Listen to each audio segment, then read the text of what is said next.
Bonsoir à tous, merci de nous rejoindre dans cette édition d'information dont voici le sommaire. À la une de cette édition, la RTG bientôt mise à contribution dans le cadre du programme École à la télé.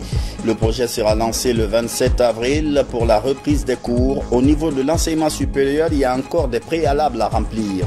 Une tablette intelligente pour détecter des malades du Covid-19. L'appareil est doté d'une caméra thermique et d'autres dispositifs capables d'identifier rapidement des personnes porteuses du virus. À la baie, la situation sanitaire bouscule les habitudes sociales. Les cérémonies sont célébrées de façon très sobre. Pas de chaleur humaine, ni d'ambiance, plus rien n'est comme avant. Voilà pour les titres. Bonsoir à tous, mais tout d'abord la suite des élections à l'Assemblée nationale. Aujourd'hui, c'était le vote pour les autres membres du bureau exécutif ainsi que la mise en place des alliances. 3 blocs se sont formés. La majorité présidentielle avec 79 députés, le Rassemblement républicain qui en compte 16 et enfin l'Alliance patriotique avec 14 députés. En tout, on sait donc qu'il y a 5 vice-présidents, 6 secrétaires parlementaires et 2 questeurs. Plus de détails dans nos prochaines éditions d'information. L'école à la télé, c'est bien possible. Le projet va être mis en pratique le 27 de ce mois, dans 5 jours. L'idée, c'est de se servir de la RTG, entre autres, pour dispenser des cours à distance. Au niveau du supérieur, quelques rencontres sont encore prévues pour régler tous les détails, notamment le réaménagement des programmes. Amadou Touré. Pour sauver l'année scolaire 2019-2020, le gouvernement, à travers les départements en charge de l'éducation, multiplie des initiatives de relance des cours.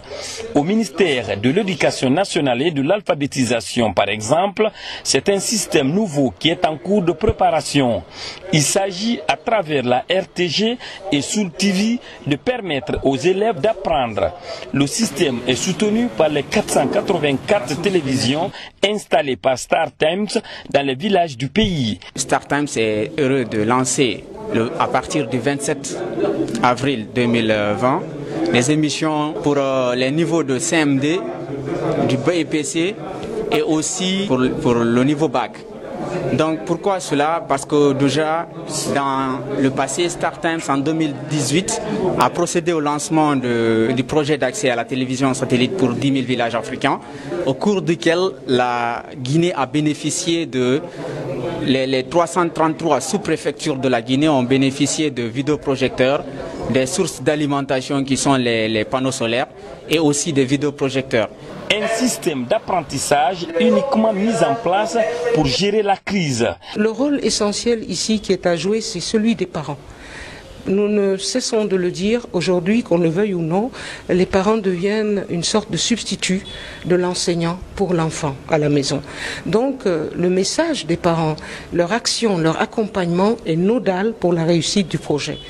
Donc nous aussi, de notre côté, nous devons continuer. C'est pour ça qu'on a ouvert cette semaine de communication pour sensibiliser, toucher toutes les cibles, parce qu'en fait, il y a les parents, il y a les élèves, il y a même les enseignants qui peuvent, de là où ils se trouvent, aussi appuyer, aider à ce que les enfants vraiment s'intéressent. Au même moment, une réunion a regroupé les cadres de l'enseignement supérieur élargi à la conférence des recteurs. Dans un débat ouvert, ces acteurs ont analysé les conditions d'une reprise sécurisée des cours dans les universités et institutions d'enseignement supérieur du pays. Il était important pour nous, dans la continuité de l'annonce qui a été faite d'un plan de riposte, de se concerter, de finaliser les concertations avec les universités sur des sujets prioritaires. Il s'est agi notamment de la question de la modalité du paiement des bourses. Nous savons à quel point les bourses sont attendues par les étudiants. Il était fondamental que nous finalisions et que nous concertions sur les modalités pratiques du paiement de ces bourses au titre du premier trimestre. Le deuxième point abordé, c'est la question de l'appui, je dirais du soutien à la continuité pédagogique. Je veux être clair sur cette question-là. Il ne s'agit pas de substituer les enseignements en présentiel par des enseignements à distance. Le système universitaire n'est pas suffisamment prêt et doté pour pouvoir envisager cela. Ceci étant dit, nous souhaitons mettre à disposition une solution de soutien pédagogique qui permette non seulement de consolider les acquis académiques, mais qui permette également aux étudiants d'avancer sur le curriculum qui est prévu sur les 3 derniers mois de l'année. Nous avons eu des propositions également de la conférence sur les possibilités de réaménagement du calendrier universitaire. Ces différentes initiatives visent à éviter à l'école guinéenne une année blanche malgré le coronavirus.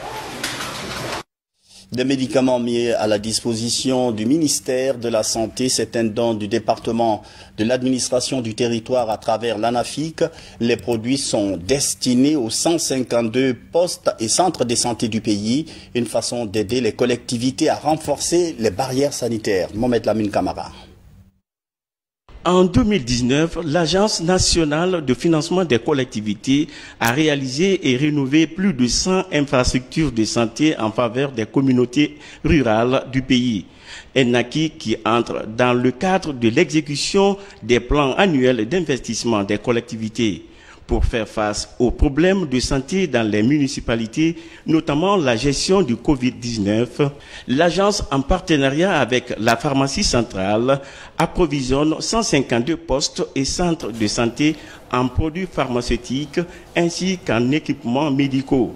Le coût de cette intervention de l'ANAFIC s'élève à plus de 4 milliards 198 millions de francs guinéens. L'ANAFIC a programmé la prise en compte et l'effectivité de la réalisation des structures sanitaires. 137 postes de santé et 15 centres de santé, justement faits par les collectivités elles-mêmes à travers ce que l'on appelle le diagnostic participatif communautaire, ont donc été à date réalisés.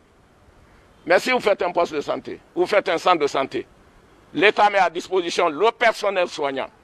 Et si vous n'envoyez pas de médicaments, renforcer ce que l'État déjà met à disposition, eh bien, votre structure n'a pas de viabilité. Donc le lot de médicaments interviendra dans un spectre plus large. Le combat contre les pathologies ordinaires et la pandémie de Covid-19, le gouvernement en fait sa priorité. C'est dans cet élan que ce lot de médicaments et d'équipements sanitaires est mis à la disposition du ministère de la Santé et de l'Hygiène publique. Vous savez, un système de santé sans médicaments, ce n'est pas un système de santé fiable. Donc, comme je le disais également, nous sommes très heureux. Il n'y a pas que le Covid-19, il y a les autres pathologies ordinaires qui étaient prises en charge habituellement. C'est pourquoi je puis rassurer mon homologue, à travers lui, l'ANAFIC, que ces produits pharmaceutiques seront utilisés à bon escient. Au-delà de la mise en route de ces camions vers les collectivités locales ciblées, un mécanisme efficace est mis en place par le ministère de l'administration du territoire et les services déconcentrés de la pharmacie centrale de Guinée pour un suivi rapproché de la distribution de ce don de médicaments. Depuis l'appel à la solidarité du chef de l'État pour faire front commun contre le Covid-19, les contributions s'enchaînent. Ce matin, 2 grandes entreprises de ciment font à leur tour un don d'1 milliard de francs guinéens. L'enveloppe devra permettre à l'Agence nationale de sécurité sanitaire d'améliorer la qualité des services apportés aux malades à Donka. Makale Souma. Pour combattre la pandémie du coronavirus en Guinée, le secteur privé met la main à la poche. Guinée Industrie Ciment et CIMAF marquent leur appui en faisant don d'1 milliard de francs guinéens. Ces entreprises soutiennent les efforts déjà consentis. Connaissons que l'ANSS a quand même des besoins, raison pour laquelle nous avons décidé de donner 1 milliard pour les supporter et les aider à trouver tout ce qui est matériel et tout ce qui est besoin sanitaire pour les différents malades. Merci. Aujourd'hui encore, merci à CIMAF et GI. Mais nous rassurons tous ces donateurs que tous ces dons qui ont été faits vont être correctement utilisés. Et la redevabilité, nous y tenons. À ce jour, plus de 500 Guinéens malades de coronavirus sont hospitalisés. Outre la prise en charge médicale, la qualité de la restauration fait en ce moment débat. Hier mardi, le dîner a été servi à 22 h. Les patients reçoivent 3 repas par jour, mais comme il y a beaucoup de malades, chaque malade a peut-être ses habitudes alimentaires, on ne peut pas arriver à comment je vais dire, même si on fait des efforts, on sait qu'il y a toujours quelques plaintes qui peuvent arriver et on les prend en compte. Donc on reste ouvert aux différentes critiques. L'Agence nationale de sécurité sanitaire s'est saisie de la situation. L'incident s'est produit en ma présence et il n'y a pas à se justifier là-dessus. Mais nous promettons que dans les jours à venir, vous m'avez vu que je disais que je courais pour la Donka sur instruction du président de la République, que tout doit être fait pour que les personnes soient traitées convenablement. Nous n'allons pas entrer dans le détail, mais nous vous promettons que dès aujourd'hui, cela va changer. Et ce n'est pas les moyens qui manquent, mais il y a eu un petit problème d'organisation. Donc c'est notre responsabilité de faire face à tout ceci. Et nous vous promettons qu'on va changer cela. Ceux qui ont déjà précédé GI et CIMAF, merci. La lutte contre une pandémie est toujours coûteuse. Cette contribution d'1 milliard de francs guinéens de ces 2 géants du ciment en Guinée vient s'ajouter aux autres déjà perçus par l'ANSS afin de lutter efficacement contre le Covid-19. Et en parlant de gestion de la prise en charge, le sujet a été évoqué aujourd'hui par l'une des voies les plus autorisées, celle du chargé du suivi et de l'évaluation de la prise en charge des malades. Il nous explique le mécanisme de gestion. Suivez. Intervention, je parlais concernant Alima. Et aussi, il faudrait que la population... À Donka, les patients sont physiquement séparés. Il faut que vous retenez ça. Les patients suspects sont séparés de ceux qui sont confirmés. Il y a la salle d'isolation de tous les suspects, il y a la salle d'isolation de tous les confirmés. Mais concernant les confirmés, eux, ils sont séparés en 2 zones. Il y a les confirmés qui sont asymptomatiques, qui ont peu de symptômes, et il y a des confirmés qui ont assez de symptômes pour bénéficier d'une assistance respiratoire ou la réanimation. Donc eux, ils se trouvent dans une zone très spécifique pour que l'équipe médicale des réanimateurs ou des médecins de soins intensifs puissent leur donner des soins appropriés. Concernant notre capacité de lit, peut-être que vous avez entendu à travers les médias, nous avons prévu un total de 600 lits à Donka. Les 600 lits sont en train d'être occupés par les patients. Je vous ai dit tout à l'heure que nous avons 217 patients qui sont hospitalisés. Les 217 patients hospitalisés, entre autres, nous avons 41 cas suspects. Il y a 164 cas qui sont purement des cas légers et 12 patients qui se trouvent dans un état gravataire, c'est-à-dire que dans un état grave, pour bénéficier des soins de réanimation ou d'une assistance respiratoire. Donc, au regard de ces 217 lits qui sont occupés par ces patients et que nous avons prévu 600 lits, il y a une différence et il y a un manque à gagner, ce qui fait dire que les patients pourront être hospitalisés, continuer à être hospitalisés à Donka. Alors, pour faire le point complet de la situation, depuis la déclaration de la maladie en Guinée jusqu'à maintenant, le pays a enregistré en tout 761 cas confirmés, 6 décès et la bonne nouvelle, 164 cas de guérison totale. Actuellement, 591 personnes sont hospitalisés et sous traitement. Au centre de la prévention, au chapitre de la prévention, il y a cette tablette intelligente dont on vous parlait dans les titres. Elle permet de reconnaître tout de suite des personnes porteuses du virus. L'appareil est doté d'une caméra thermique. Mais comment ça marche? Reportage de Ali Badra Kondé. C'est la dernière invention de Montaga Keita, une tablette pour aider à vaincre le coronavirus. L'idée de concevoir une tablette médicale l'a toujours fasciné. Avec l'avènement du coronavirus. Il accélère ses recherches et met au point un instrument unique capable de livrer 3 éléments d'information majeurs à la fois pour connaître le malade de coronavirus: la température du corps, le rythme cardiaque et le niveau d'oxygène dans le sang. Cette tablette s'appelle le Health Scan, le scanner de santé. C'est une tablette qui est utilisée en général pour être très mobile par les médecins pour ausculter les patients à distance. Et elle avait été faite à l'origine même pour des forces armées, par exemple, pour aller dans des endroits détachés comme en montagne et pouvoir ausculter un soldat, par exemple. Mais lorsqu'on a eu le Covid, on a très vite retravaillé cette tablette pour qu'elle soit utile pour lutter contre le Covid. Parce que là, nous sommes en guerre contre un virus invisible. Alors cette tablette, elle est très simple. C'est une tablette déjà tout-terrain qui résiste à la pluie, même aux chutes de plus de 1,80 m. Et dans cette tablette, nous avons une caméra thermique aussi qui nous permet de scanner sur le corps humain la partie la plus chaude. Parce qu'en général, une erreur est commise. Lorsqu'on utilise le thermoflash, on pointe sur le front. Mais lorsqu'un individu sort d'un avion ou d'une pièce climatisée, le front peut être plus froid. On peut avoir des températures de 34 degrés ou de 35 degrés, ce qui n'est pas la température du corps. Avec la tablette, je peux vous voir en image thermique, cibler la partie la plus chaude du corps et obtenir une température beaucoup plus réelle qu'avec le thermoflash. Avec sa dernière trouvaille qu'il surnomme tablette, Muntaga Keïta est persuadé qu'elle peut contribuer à stopper la propagation du virus en utilisant notamment à grande échelle dans les lieux publics, par exemple. La tablette, la caméra thermique et le capteur ont été assemblés par nous. Bien sûr, les matières premières, nous les acquérons à l'extérieur. Cette tablette, tout le design a été fait par nous, assemblé par nous, et le logiciel a été fait 100% par nous, développé par nous. Nous avons pris une semaine où les ingénieurs informatiques, les développeurs ici se sont tous mis ensemble.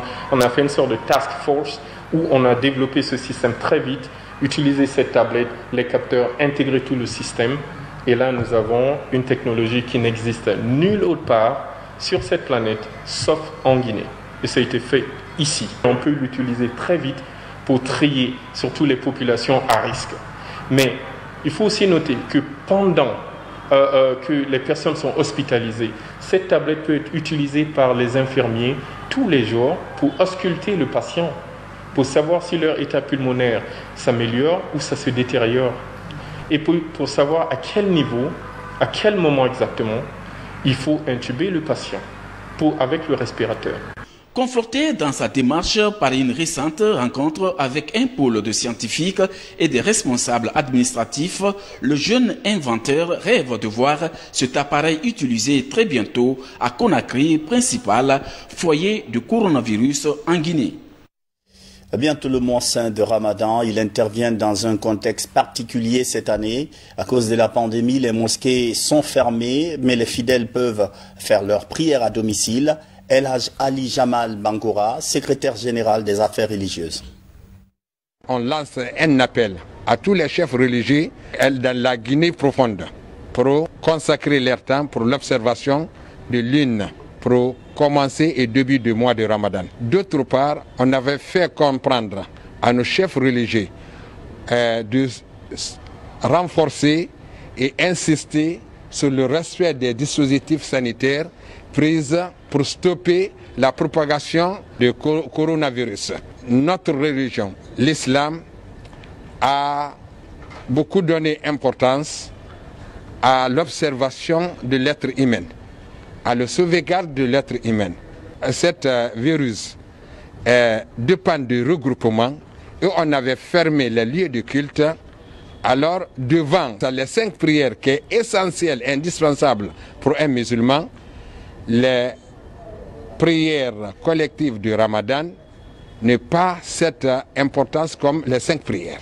C'est pour cela qu'on avait dit que la sauvegarde de l'être humain est prioritaire, indispensable pour les fidèles musulmans. On les dit d'observer les prières dans leur maison pendant le mois de Ramadan. À l'Abbé, plusieurs habitudes sociales également sont perturbées par la crise sanitaire que vit le monde. Toutes les pratiques ancestrales qui faisaient le charme de la vie en société sont à l'arrêt. Aujourd'hui, les célébrations sont rendues nécessairement sobres. Falilou Diallo.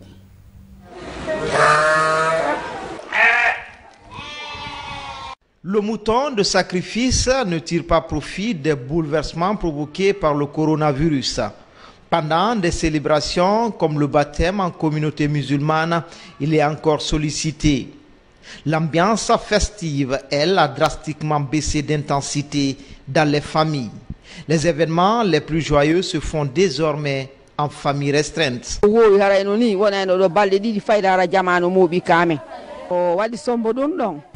Habituellement, passons des jours à célébrer nos baptêmes. Mais aujourd'hui, à cause de cette pandémie mondiale, on respecte les mesures sanitaires prises par l'État concernant les cérémonies. Je conseille à tous ceux qui ont des cérémonies de limiter les personnes à respecter les mesures sanitaires. Ici à l'Abbé, le Covid-19 a aussi eu un effet dévastateur sur les mariages. Dans cette société conservatrice, l'approche du Ramadan était habituellement marquée par une cascade de signatures, les unes aussi mouvementées que les autres. 219 mariages ont été célébrés dans cette salle l'année dernière. Depuis 4 mois, 41 signatures sont enregistrées. Des kits sanitaires passent plus de temps ici que les couples de mariés. Cela s'explique au fait que nous avons pris des dispositions par rapport à la pandémie, au Covid-19. On a interdit d'abord l'attroupement au niveau de la commune par rapport, bien entendu, à la célébration de ces mariages. Nous avons interdit aussi les cortèges. Nous avons interdit les réceptions. Donc cela prouve que les conséquences dues au virus, sur le plan économique, ça va impacter sur la commune. Ce n'est pas seulement ce secteur par rapport au mariage seulement. La mairie n'est pas la seule affectée par la crise. Les animateurs traditionnels, eux, sont déjà au chômage. Le respect de mesures barrières contre le coronavirus est incompatible avec l'exercice de leur métier. On n'y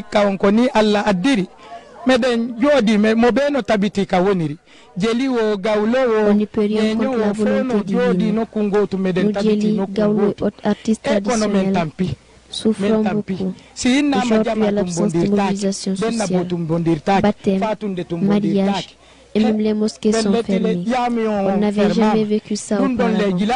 Donc nous souffrons. Nous prions Dieu de nous aider à trouver un vaccin contre le Covid-19. En plus de l'économie qu'il fragilise, le coronavirus change des pratiques millénaires qui ont fait le charme de la vie dans nos sociétés. C'est la fin de cette édition d'information. Merci de l'avoir suivi. Bonsoir.